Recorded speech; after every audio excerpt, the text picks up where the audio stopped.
Bwana Yesu asifiwe. Unapomwona mtumishi wa Mungu, Bwana Yesu asifiwe. Bwana Yesu asifiwe, mtu wa Mungu. Okay basi babu.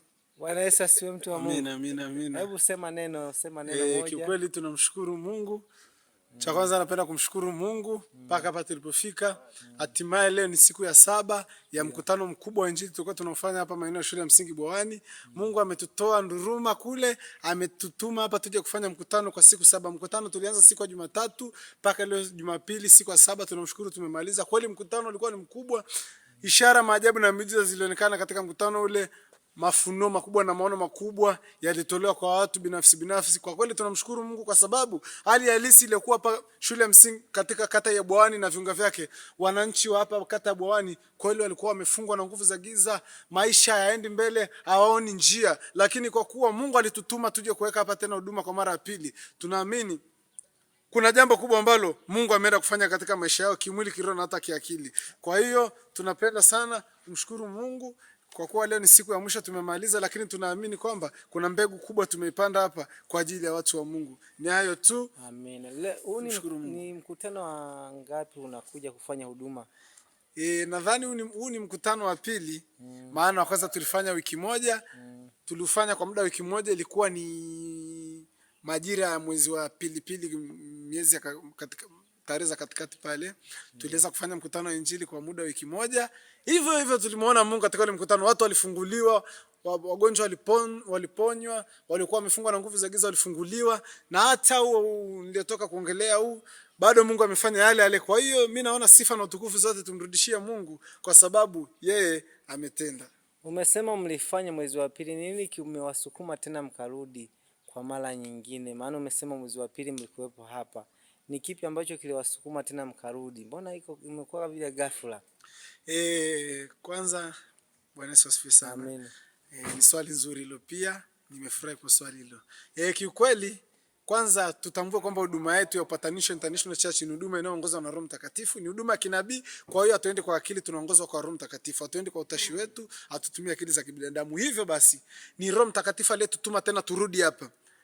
Ili hali tulishakuja wiki moja, tulishakuja kufanya mkutano wiki moja, lakini Roho Mtakatifu ameturudisha hapa. Ina maana katika ulimwengu wa Roho Mtakatifu ameona kwamba bado kuna pengo, bado kuna kasoro katika lile eneo la kata Bwawani. Sio kwamba watu wa huku sana ni waovu sana au nini, hapana. Ila Mungu ana makusudi, ndio maana ameturudisha hapa. Asingeshindwa kutupeleka mahali pengine, maeneo yako mengi, maeneo ya mijini huko, lakini ametaka Injili tuje kurudisha huku maeneo ya vijijini. Hasa hapa nikiongelea hapa kata Bwawani na viunga vyake vyote. Kwa hiyo mimi nadhani ni utukufu tu kwa Mungu kwa sababu yote haya ni mapenzi yake, sio kwa utashi wetu, sio kwa akili zetu.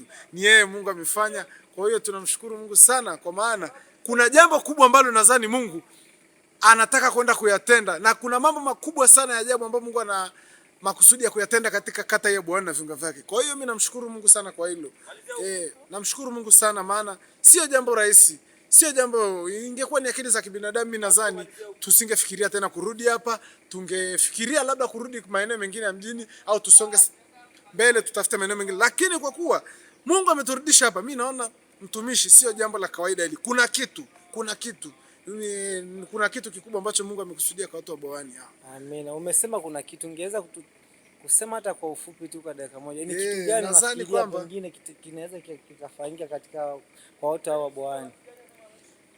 Kwa kuwa niseme mkutano ule wa kwanza Roho Mtakatifu alituagiza kuja kuvunja nguvu za giza. Mkutano wa pili Roho Mtakatifu ametutuma kwa lengo la kuangusha mnara wa Babeli. Na tunajua maana mnara wa Babeli, Wakristo wenzangu mnaonitazama, mnara wa Babeli ukisoma katika kitabu kile cha Ufunuo sura ya 18 pale mistari ile ukisoma pale mnara wa Babeli ule, tunaona jinsi gani ulikuwa unafanya kazi kinyume na mapenzi ya Mungu. Walikuwa ni watu wa kidunia ambao wanataka kumfikia Mungu, lakini Mungu aliwapiga akatawanya lugha zao wakawaelewani. Sasa ule mnara tunaambiwa na Roho Mtakatifu kwamba katika kata ya Bwawani kuna mnara ambao ulijengwa sio katika damu na nyama, ni katika ulimwengu wa roho. Nao ulikuwa ni mnara wa kichaa ambao umeshikilia maisha ya watu, umeshikilia uchumi za watu, umeshikilia ndoa za watu, biashara za watu. Watu wamefungwa kimwili, kiroho na kiakili, hawalitambui neno, wanaenda kuabudu miungu, wanaomba mvua. Na tunaambiwa huku mvua kwamba historia huku tuliokuta mtumishi wa Mungu, mvua tunaambiwa ni watu wanaenda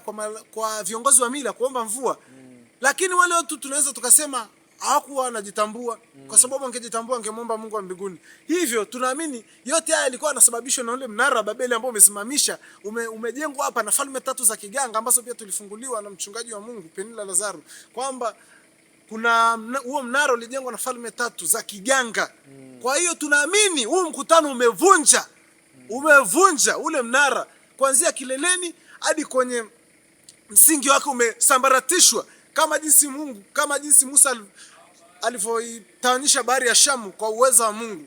Tunaamini ule mnara umeondoshwa na masalia yake hayapo, na wale wafalme watatu hivi tunavyoongea katika ulimwengu wa roho wameshafutwa, historia zao zimefutwa. Sasa ni majonzi na vilio na misiba katika ulimwengu wa roho. Kwa hiyo yale maombi ya wiki moja, mimi nadhani yale maombi si ya kawaida, maana watu walikuja mara ya pili kwa nguvu, wamejazwa nguvu za kuomba katika ulimwengu wa roho na katika damu nzima. Tulikuja na kishindo kingine tena, mtu wa Mungu. Kwa hiyo naamini haya maombi, huu mkutano mkubwa injili tuliofanya kwa siku 7, hakika kuna kitu ambacho Mungu ameenda kutenda katika kata ya Bwana na viunga vyake. Kwa hiyo tunamshukuru Mungu sana.